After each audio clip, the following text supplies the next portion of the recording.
Hello, the Indicator, and in this video we'll be attempting to clear the Women's Day Boss Rush Challenge. For this challenge we'll be using a Spider-Man Stealth Suit, Longshot, Sunspot, Doctor Doom, and Void. The first fight is against Elsa Bloodstone, and she has a Distract node, meaning you cannot deal any sort of damage to her unless you at least have 3 debuffs on her.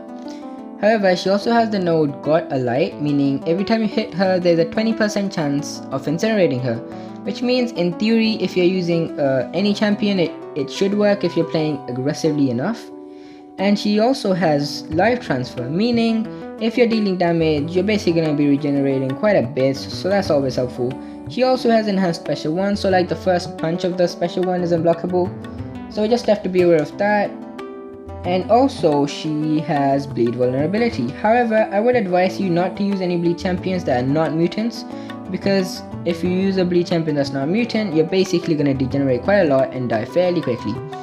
For this fight we'll be using Sunspot because he has quite a lot of debuffs that he applies, so we don't have to play aggressively and it should work out fine. Whoa, she used a heavy attack early in the beginning, huh? Okay, we're just gonna take back or suck back or whatever it is, the incinerates we dealt on her. Then we're gonna use an SB1, then we're gonna get back more of our incinerates, and then some more, then we're gonna use another SB1. For this fight we are planning to get to 4 flare state charges and then launch a mega SB2 to finish the fight off. We tried to parry that SB2, but anyways, I guess it doesn't really matter too much there. So there we go, we got 4 flare state charges and 1 SB2 should finish this fight off now. There we go, we're almost to an SB2 of ours. We just have to get to it now. There we go, this should be good game right here. Maybe if it doesn't crit the last one. Okay. Oh my goodness, I shouldn't have used that heavy, but it's alright, we recovered. Now we just have to punch her down, I guess. Okay, there we go, that was a quick little easy fight. We are done with 99% health, so that's always a good time. We have loads of health remaining. The next fight is against Sorcerer Supreme. In my opinion, she's quite difficult to fight because she's stun immune first of all, and she has quite a lot of power gain, and if you dash back twice in a row, that is gonna basically reduce your block proficiency by quite a bit. She also has the Shatter node, meaning every time she nullifies any of your buffs, you're gonna be dealt a little bit of damage. Well, it's not too much damage, it's only 1300, but I mean, I guess if you're gaining lots of buffs, it does pile up really quickly there. So we are gonna use Void and attempt to reverse her power gain. Hopefully we can find an opening. There we go, we bait a heavy real quick. And now we're gonna have to bait another heavy if we can. There we go.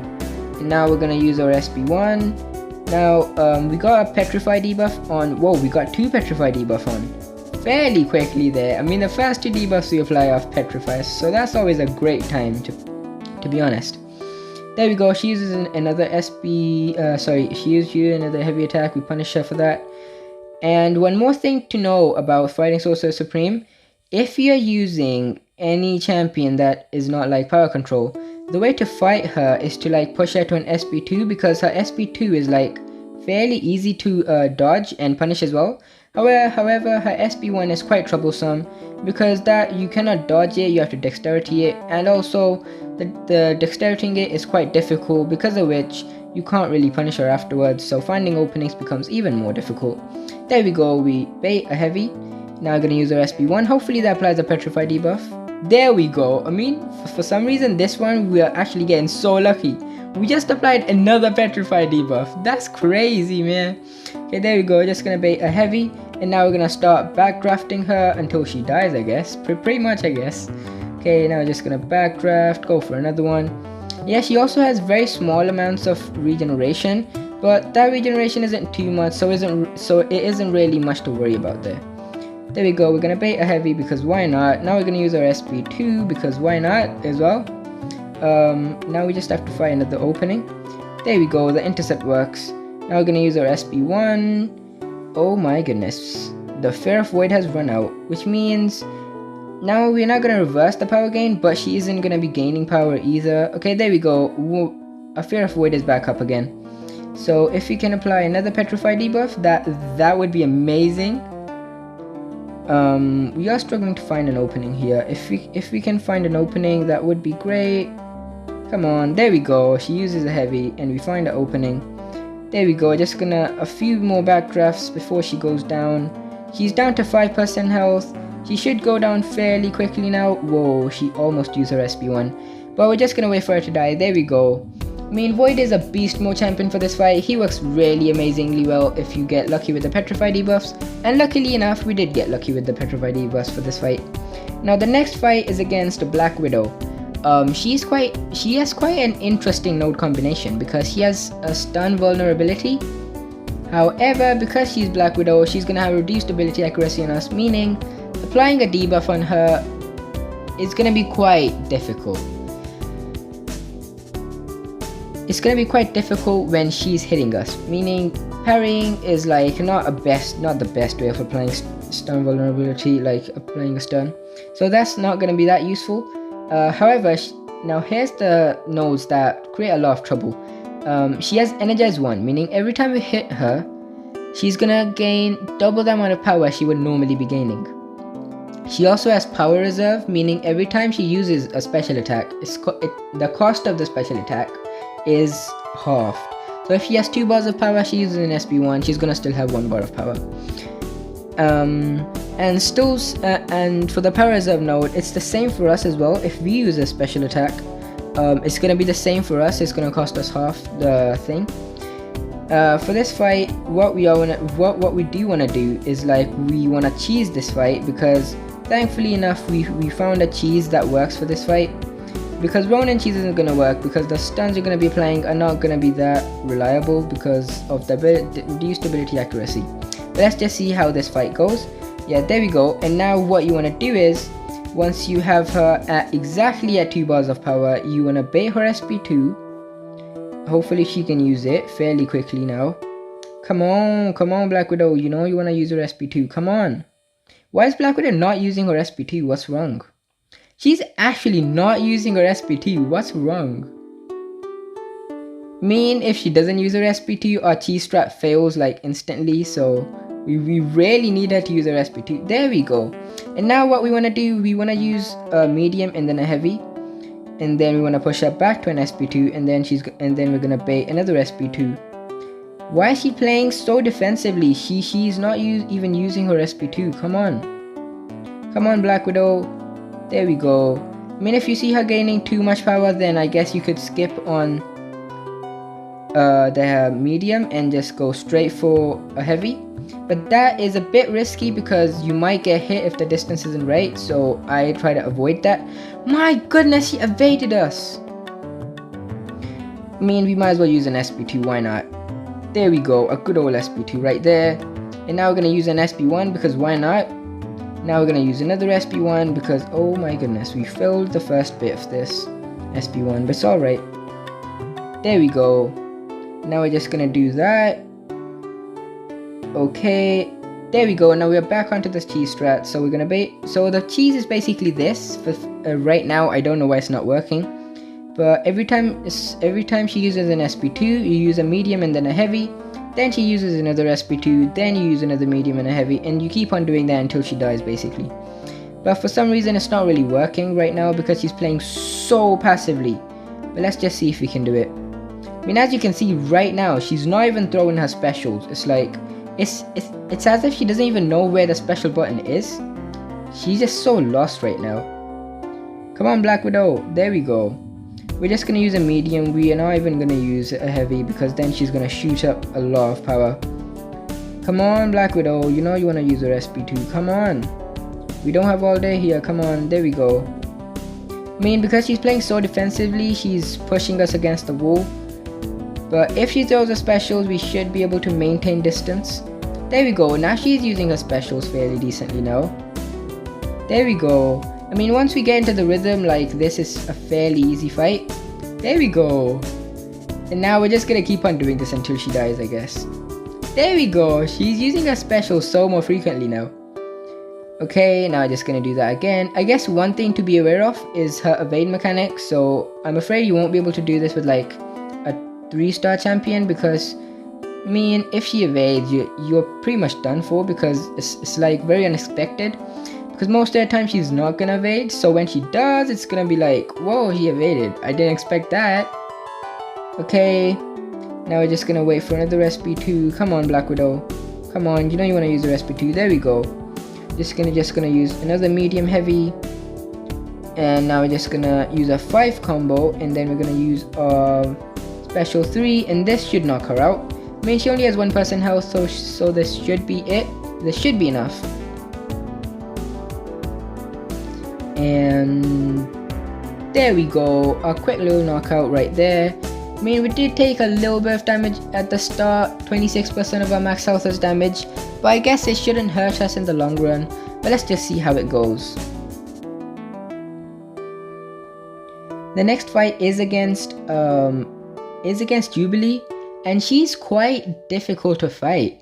And that's just because of the randomizer in that fight. And I'm not really a fan of random things in Marvel Contest of Champions, because that just makes it so unpredictable, and it's not like randomizers, I don't really like them too much.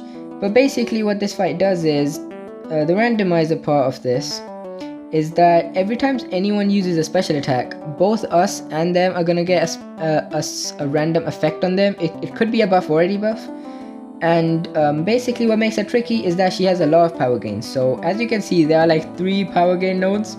So what that basically means is, every time you apply a debuff on her, she's gonna gain half a bar of power.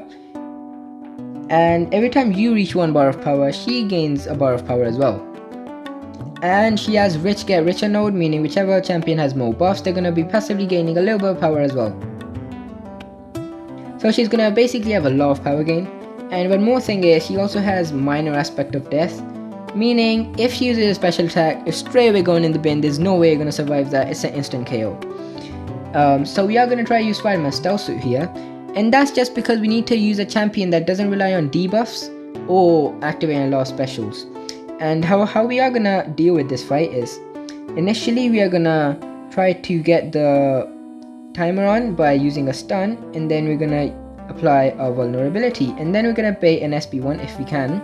There we go. I mean, she has a poison debuff on right now, so I'm really enjoying that. So as you can see, we okay, right now she has power gain. We are not really a fan of that. Okay, we really want her to use her SP1. There we go. Sorry, SP2. There we go. Now we just want her to use her SP1. Baiting specials in this fight is really important, because if she doesn't use her specials, you're pretty much just done for, because if he reaches an SP3, man, you're straight away going to bin, just because of the node of minor aspect to death. But let's just see if we can make this fight work regardless. There we go. Hopefully she can just use another SP1. There we go. Now we can do that, and hopefully she can use another SP1. There we go. And hopefully she can use another SP1. There we go. Whoa, we got regeneration there. It went away. Oh wait, now she has a regeneration. See, that is one of the big reasons why I don't really enjoy random things. But anyways, it is what it is, right? It is what it is. Okay, now we have a degeneration. Meanwhile, she has a fury, so that's like one of the worst things. Okay, we really need her to use an SP2 right now. Otherwise, we're gonna die with degeneration. Okay, there we go. This fight is going fairly smoothly. I do believe this fight can be done with any champion, but you do just have to be careful about making sure she doesn't reach an SP3. I'm pretty sure this SP3 of ours should knock her out. I mean, she only has 1% health, so it should be enough. And there we go, a quick little knockout right there. I mean, so far this run is going absolutely amazing. We haven't been knocked out once, and I mean, I don't want to like jinx it, but let's just see, right? The next fight is against Tigra. So what the notes she has is, she has power shield, meaning your basic attacks are gonna deal no damage, and your special attacks are gonna deal 4 times the damage. Wait, 5 times the damage I think they would normally deal. I think it's 5 times the damage. Yeah, they are gonna deal 5 times the damage. And she also has the thing called Pull. I haven't seen this node anywhere else, but maybe that's just because I haven't progressed that much in story content. But basically what this means is that projectile based attacks deal 100% more damage, sorry. So if you're using a projectile based attack, it's going to deal 100% more damage, meaning if you're using a special attack and it has projectiles, it's basically going to deal 10 times the amount of damage it would normally deal. And that's because firstly there's a 400% increase, meaning 5 times the damage from power shield, and then there's a 100% increase, meaning double damage from the pull mechanic. And if you get both of them together, that's like 10 times the damage, so that's super amazing. However, she does have all of her special attacks as unblockables, so that's going to be quite tricky. Because this is not enhanced specials, it's like unblockable specials, meaning all of the hits from the special are going to be unblockable. And in her special, man, she lunges forward quite a bit, so we're just going to have to be careful for that. She also has combo party, so every 10 hits you get a cruelty, so that's a good thing. However, if you get hit, it just basically means you're going to get punished a lot more. She also has psychic thorns, meaning if you do a physical attack, you're gonna get damaged just a little bit. But if you're dealing damage with a non-contact based attack, as in projectiles, you're gonna heal. But because you only heal when you deal damage, you're only gonna be healing for specials. We are gonna use Dr. Doom for this fight because I feel Dr. Doom should be good for this fight. Just because of his power control mechanic, because we will be launching a lot of specials firstly, and also because his special deals quite a lot of damage. And his SP2, man, and most of it, like I'm pretty sure all of it is projectile based, and the Incinerate after that is also going to be dealing quite a lot of damage. Okay, we're just gonna get an opening right there. Initially we just want to get to our SP3 real quick, if we can get to it fairly quickly. Hopefully she uses her SP1 fairly quickly here. Come on Tigra. Whoa, we almost got hit by that, but thank goodness we didn't, so that's good. Okay, we just want to get to our SP3. Come on, we just want to get to our SP3. Oh no, we got hit. No, we are gonna have to use our SP2 right here to regenerate the damage we got dealt to us, because otherwise we would have just died by the amount of damage we were taking. Okay, we dexteritied that fairly nicely there. I was worried we would get hit, but thank goodness we didn't, so it's all good, I guess. Okay, now I guess we wanna gain a little bit of distance. I'm afraid I might get hit by this SP2, so we're just gonna steal the power there. There we go. And we're just gonna steal a little bit more power. I don't know what I'm trying to do in this fight anymore, I guess I'm just gonna use my light attacks and steal more power, and then use my SP1 to steal even more power. I'm just basically stealing a lot of power, I guess. Now we're just gonna do that. There we go. There we go. And now we're gonna steal a lot of our power again. Now because we have aura thing active, so all of our specials are gonna be unblockable. There we go. Using an SP1, knocking her out, finishing with a full yellow bar. That felt so amazing. That fight went even better than how I planned it to go. That was an absolute dream fight. There we go. We're having a great time with this boss rush, man. Okay, next fight is against Proxima Midnight. Now you could call her the most troublesome boss of the whole boss rush. It's a shame she's the last boss, because you can't really practice on her, because if you want to practice her, you're gonna have to do the whole thing again and again and again to practice. But basically what happens is, every time she glances an attack, she's gonna be dealing back the damage, like just like a bit of the damage. But that bit of the damage, like a portion of the damage, is like still a lot of damage. And also she has a special one, so we're just gonna have to dexterity that. She also has long distance relationships, so that's really good if you have willpower mastery, but we don't, so I mean it doesn't really affect us. And she also has performance anxiety too. Now what that basically does is, if you use your special, you're gonna get a yellow timer. If you have the yellow timer, there's nothing wrong with it, you're not gonna be affected with it. However, if you use a special while you have a yellow timer active, then that means you're gonna get a very weird debuff on you, which means all of your attacks are gonna get glanced. Meaning, any damage you do is gonna be reflected back, and that's just instantly gonna KO you if you try to hit her. while you have the thing on. So just don't use 2 specials in a row, man, and you should be good. However, she does naturally glance attacks as well, so that's still an issue. We're gonna start with Void there. I don't know why, but I'm feeling like I need to use Void at the beginning. So let's just see how it goes, right? Let's just see how it goes. Hopefully we can beat her this one. Hopefully we don't have to use any revives on her. But I mean, that's just all hope for now. Hopefully we can actually do it. Okay. I'm pretty sure she doesn't have stun immunity, right? Yeah, she doesn't have stun immunity, so that's good. Evading her SB1 is quite tricky. I guess you just have to nail the timing, but the timing is quite difficult, so it is a bit difficult. Okay, I guess with Void, what we want to do is we don't want to hit her too much. We just want our debuffs to be dealing the damage. Because if you're dealing the damage using debuffs, it's not really hurting us, it's not really reflecting any damage. So, I mean, the longer the fight goes, the better it is for us.